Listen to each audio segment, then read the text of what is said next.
Action, action, action. You're back at the Friday Night Chips apparatus on, wait for it, game day, because it's B Shaw's boys. And the great Bryson Shaw came straight from the clubhouse with the great Liam Powderly of UVA Golf coming in hot. B Shaw, you got anything to say before we get into the action? No, I just appreciate Liam being with us. He's one of my best friends. Grew up with Liam, played lacrosse for years together, and just was fired up to, get him on the show. And, it's going to be a great one with Liam. He's a good guy. Okay. Today, we're going to double down on the 3-gun approach. There's going to be 5 verticals of attack. The first vertical we're going to go into is the Valley of Decision, which we've gone into before. Not only is Liam a golfer, he's a lacrosse player as well. He was a lacrosse player as well, a great one.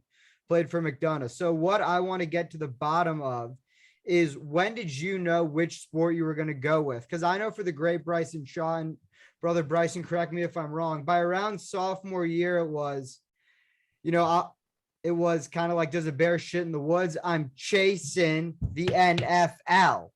Okay. So Liam, tell us about when you made that decision, lacrosse versus golf. And just tell us.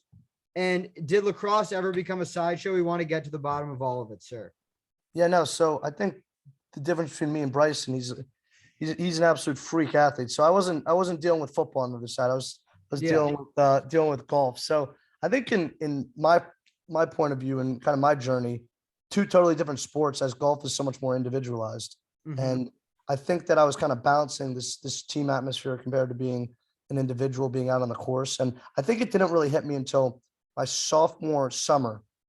Okay. I played some really good golf in tournaments kind of across the nation. And I realized it was something that kind of just made me happier at the end of the day, something that I enjoyed doing. I think practice-wise, compared to getting the crappy anatomy in lacrosse, there was some aspects of that I liked a little bit more, and kind of was in that 3-month period where I really altered my my vision of what I wanted to do in college.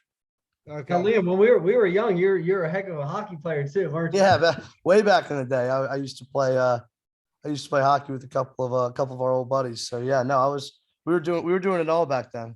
100%. Okay. So the great Liam Powderly is a triple whammy. That's 3 different sports. So what I want to hear a little bit more about is, you were a tremendous lacrosse player, right? You were on that McDonough squad. That was a great team. How focused were you on lacrosse? Was it always golf? Because a young Bryson Shaw said, I'm going to pick up my stick, once a year? Because I'm busy. A young Bryson Shaw was busy chasing the NFL. Yeah, no, I think kind of right when I knew that golf was going to be something that I was pursuing.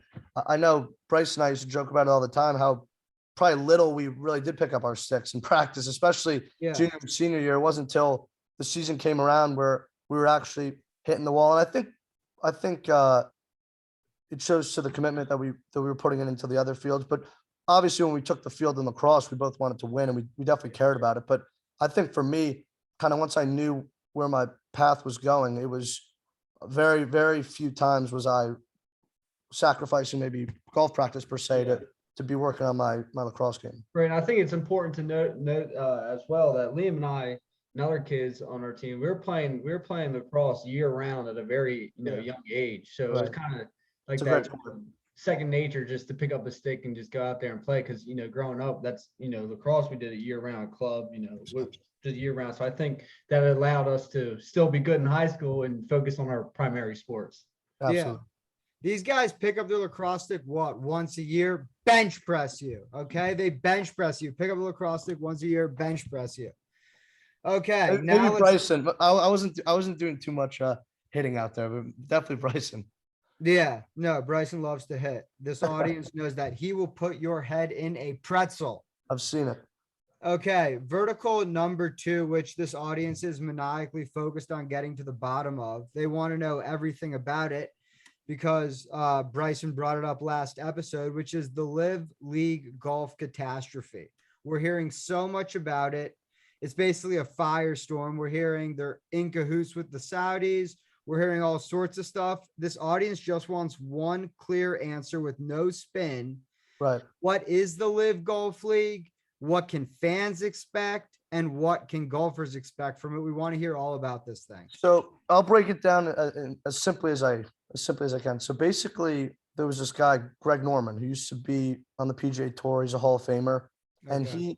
he views all these golfers, and even at the time when he was playing, as individual contractors, and he became allies with the Saudis. It is Saudi based money. It's Saudi backed, and he Okay. wanted to start this new tour.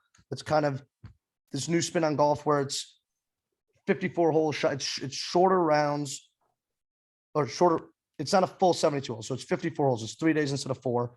It's less tournaments year round. And the whole reason why it's so popular is the amount of money these players are getting paid is proportionally not even in the same ballpark as the PGA Tour. So you've seen guys like Dustin Johnson, Phil Mickelson, Bryson DeChambeau. They're getting these $100 million contracts, similar to what you see in the NBA and the NFL, for not even their performance, just signing with the tour, committing to the tour. And that's why you're seeing all these people jump ship, because the amount of money that they're guaranteed is crazy compared to what they're making within the PGA Tour. Even though the PGA Tour gives great opportunities, this is something that the world of golf has never seen before.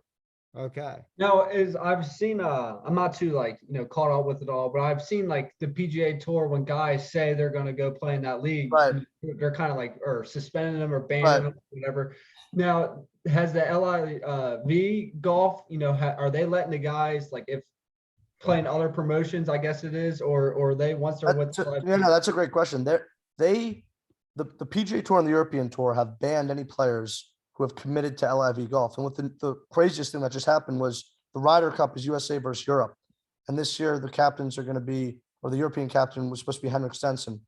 And he just signed a deal with L.I.V and they stripped his captaincy from him. So it's crazy things like that are happening where they don't know what they're going to do with the majors next year. So they don't know if these players are going to be able to play in the Masters or the US Open, because the real reason why is the L.I.V golf doesn't get world ranking points, and the majors are all about what you're ranked in the world. So even though these players are going over at 18 in the world, 20 in the world, they're not gaining any world ranking points. So even if they play great over there, they're slowly but surely moving outside the top 50, moving outside the top 100, because they haven't merged where they're receiving any world ranking points. Now, Liam, sir, you said there's a lot of money involved in this LIV Golf League circuit. Do you believe this is the future of golf? Are people going to start to be looking to play in this opposed to the Masters and the PGA, like you said? Right. So I'll try to give my most non-biased opinion. So for example, the player who won the first tournament, Charles Schwartzel, he made $4.75 million in 3 days. Wow. That was in those 3 days, he made a third. Stop. Yeah. He made a third of his 12-year career earnings in those 3 days. So when you just look at the straight math, it's crazy. And I understand why all these people are doing it. Not that I agree with it, but it is something where I don't think that all these tours can exist at the same time. So I think there's going to be some boiling point, and I don't necessarily see it as the future of golf. I don't think we're done seeing players transition over here. They were talking about Cameron Smith, who just won the British Open. I think a day after he won, he got offered 90 or 100 million. They asked him about it, and he wouldn't denounce it. So people think he's going over next, and it's pretty crazy. It's this domino effect that you're seeing. I mean, that's got to be hard though, to turn down 90 M's to go play golf. I mean, 100%. And what people are saying too is now these people are getting these contracts and they're almost losing the incentive to shoot a good score, because they have this team format too, where if you're on the winning team, you get a bonus of $750,000. Right. So it's this weird format where it's a stroke play, but also you're assigned with 3 other players, and your combined score for the week, if you're on the winning team, you get paid as well. So how does that how does that work? Team on team. So that's something that's really unusual that has never been seen in stroke play format. It's you're still competing against your 3 team members, but at the same time, say you finish a tournament, you come in 10th place, you're not going to win, and your 3rd team member is coming down the final hole. You're rooting for him to make a birdie, because you could be tied with another team. If he makes a birdie and your collective team wins, you get another $750,000. So it's like average score. They average. Not average, combined score. Oh, combined. Okay, yeah. That makes combined, sense. Yeah. So that's pretty wild. Now, is this going to be like, are this L.I.V stuff? You might not know this. Do they have like any TV deals with any, I don't know if they have any TV deals. I know this year they have 8 tournaments. Next year, I think they're set to have 14. In the third year, they're supposed to have 18. And they're not all based in, I know it's Saudi back, but it's not all based from there. There's like tournaments scattered around the United States. There's one in New Jersey next weekend Oh, at wow. Trump Bedminster in New Jersey. He's taking a lot of backlash because he's hosting, actually. Trump's hosting 2 of the events. Oh, wow. And then they're doing, so I would assume as that they're trying to make it as global as possible though, when they do 18 events by the third year. Definitely. Jordan, what you got next? What's your next vertical, my man? The next vertical is what we're going to call the golf struggle sessions. Like I said last episode, I am no golf aficionado, but I can tell you it requires to be maniacally focused and concentrated. And now you're coming from a sport with lacrosse where there's a little more hitting. What I want to know is, how do you remain clarity of thought during these struggle sessions where you're not allowed to just fight your opposition? You Right. gotta kind of have the killer instincts in silence. How do you do that, sir? That's something I definitely think that all golfers, no matter what level they're on, they battle. And I think Mhm.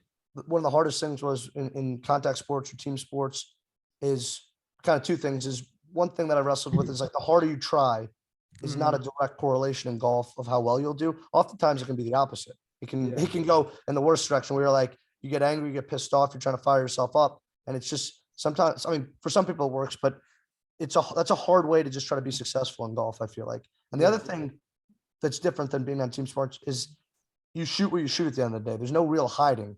You can't rely on teammates. You can't rely on them making a great play to win. So it's kind of you and the golf course out there. And I think that Mhm. is what makes it really difficult compared to lacrosse, because I felt like there was times where maybe I didn't play the best game, but I was bailed out in certain situations, or Mhm. team wins, I felt better about it. Where in golf, you're shooting the score and you're just stacking yourself up player versus player. You know what I'm saying? Yeah, no, I agree with that 100%. And I don't know a ton about golf, but what I can say is, and what I want to hear more about is, take me through what's going through your head when you're going down the course. Right. Okay. So, Because there's a lot of people in this audience that might not have played right. golf that want to hear about that. I think I try to be as present as possible. Focus, Okay. like, always working on the next shot is the most important for me. I think starting the round is, you're always trying to get, after that first tee shot, you're trying to get your feet under you, and you're kind of trying to hit some greens early and make some pars early. And I think that it's an interesting feeling when you're out there and you are totally alone, but it's the spectrum of things can be going really well or really bad, but you really have to be present because, Yeah. and as cliched as it is, like, you're battling, not trying to be too low, not trying to be too high, because you're out there for 4.5, 5 hours, Yeah. and it doesn't afford you the luxury of going on these crazy emotional runs. And some of the best players in the world, you can see how they're able to stay calm and collected shot after shot. I feel like there's so many like life lessons tied in. Oh, 100%, It's 100%. like, when it's going bad, you can't just throw the club and Right. leave. You know where to hide out there. Yeah, What nowhere seems to the hide. most difficult about the sport of golf is minimizing the thinking. Yeah. Because Yeah. if I was on the course in your shoes, big crowd, I'd be thinking the whole time. Yeah. Your mind can go into crazy places about, usually it's what of what not to go wrong. You know what I mean? Like, there's that nervous aspect of it where you're thinking about, we shouldn't be, but like of what are some X's out there that you're trying to avoid. It's very easy to get lost out there Yeah. mentally. Well, And Liam, I can it's I just, can give you a how my bloodline handles golf. My grandfather on my mom's side was golfing, and he was doing pretty bad. He took the whole club, threw it in the pond, and left. The whole bag of clubs, the whole bag. I've been close to that breaking point before, And he 100%. never played again. So that's the Shaw bloodline for you right there. So what does the great Liam Powderly do when he wants to do that? How does he remain the clarity of thought? How does he Right. stay stoic in the fog of war? I think this is something where I do see similarities to other sports. I think reflecting on a time or a shot where you did make it happen, and you were the hero, and you know you're capable of it, and knowing that you have that capability, and even as frustrated as you are, having the restraint to reflect upon that and try to dig deep to emulate it is something that I try to do every time I get in those situations. Most definitely, sir. And then shall we get into the next vertical, gentlemen? Do it. Let's do it. All right. And this is the second to last vertical. And this audience is going to be jacked up to the high heavens for this one. We want to know about, from the golfer's perspective, the best golf movie. The two ones I picked, my personal take is Happy Gilmore over Caddy-Shack. We have anonymous sources saying the great Liam Powderly picks Caddy-Shack over the great Happy Gilmore. So give us your take on why, which one's funnier, which one is a better depiction of golf, all of it, sir. You can't go wrong with either of them. They're classics. Happy Gilmore not only is one of my favorite golf movies, but one of my favorite movies of all time, period. I think it's absolutely hilarious. I think there's and he was a hockey player like the great Liam Powderly. I think there's so many quotable lines from Happy Gilmore, as good as Caddy-Shack is, but yes, Shooter McGavin to me, I think is an all-time TV character. I think everyone knows who Shooter McGavin is, even if you don't really have any association with golf. So I think Happy Gilmore, I could watch it time after time and still be on the floor laughing. Most definitely. And I think my personal take on this is I am a movie aficionado. I am not a golf aficionado, but Happy Gilmore is a little bit less slapstick and it's always pushing that story forward. Right. And then you see Happy Gilmore as a culmination of the events right at the end, which there's a bit of like a feel good in it as well as it goes on. But I think that the feel good aspect mixed with how he hits it 450 yards and beats the hell out of the guy and gets kicked off the tour is unbelievable. Yeah. His battle with Shooter is just classic. 100%. And Bryson, your take on this movie catastrophe, what's your all-time golf pick? Oh, Happy Gilmore. I mean, come on. Happy Gilmore. Okay. I remember when quick funny story. I remember when I committed to play golf here, Bryson tweeted out, "Congrats at me," and it was Happy riding the bull around the green. the gif of Happy Gilmore. Oh yeah. No. If I were to play golf, I think I'd end up somewhat like Happy Gilmore in the action that he brings to the course. Yeah. Now let's get real quick. It's just so crazy. You know, how little we were, and we are talking about you playing golf and, you know, me playing football. It's just crazy. You know, I think that all comes full circle. It does. What you got next for the man, Jordan? The next and final vertical is we want to get to the bottom of what we can expect from UVA golf, what we can expect from the great Liam Powderly, and what's in the future. Sir. Yeah, so I think we're blessed at UVA. Within the last 3 years, we've been lucky enough to have millions of dollars donated to our facilities, and we just had a new course put in. So we really have some really good recruits coming in and have a really strong team. And we have kind of one of the best practice facilities, I think, in the country. So the resources are endless. And I think the goal for everyone a part of the team is to be as successful as possible. It's a team that pushes everyone. And I think we're going to have a really successful year. I've been playing some good golf this summer, and I think that I don't know what exactly the future holds with me regarding maybe trying to do a fifth year, or I want to get my master's somewhere. I don't know where exactly that will be. So I'm a little bit open-ended in that question, but I do know that I think golf is going to be a great resource for me in kind of whatever field I end up choosing. So I've loved my time here at UVA, and I think from an audience perspective, understanding that the value UVA men's golf has for a lot of people within this community is something that has increased within the last 5 to 10 years. Now, Liam, real quick, do they get like guys from other countries, you know, in Division I golf, or so my roommate's actually from Milan, Italy. He's an unbelievable player. He's played in a couple European Tour events. He actually won a watch. He made a hole in one in the European Tour event, won a Rolex. But a lot of internationals within the college golf world from all different places. But it's good to see how global the game's grown, and I see it just continuing to grow with so many talents from places you would never even believe to be. Well, I think that's another completely different aspect compared to lacrosse and even some of the team sports. And I know you get some internationals, but not nearly as much as golf. All right, I got one. Jordan, you done with your verticals? Because I got one. I'm done with the verticals. Right. B-Shaw, what you got to say, bro? So if I'm going to play golf this weekend, I need one tip that's going to help me out. One tip.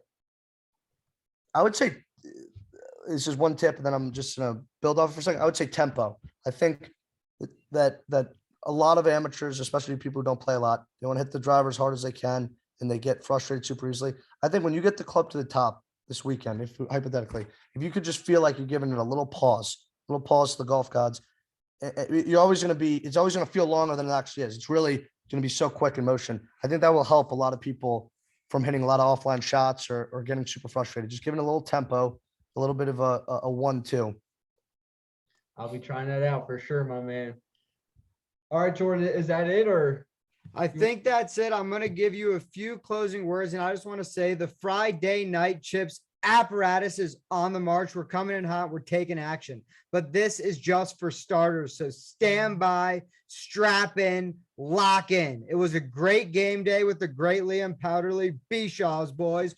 We'll be back with the Octagon coming soon, taking action. Yeah. Liam, I mean, thank you so much for joining us. Thank you to both of you for having me. Bryson, Jordan, I really appreciate it. You guys you said some really good questions, and I'm honored to be on it.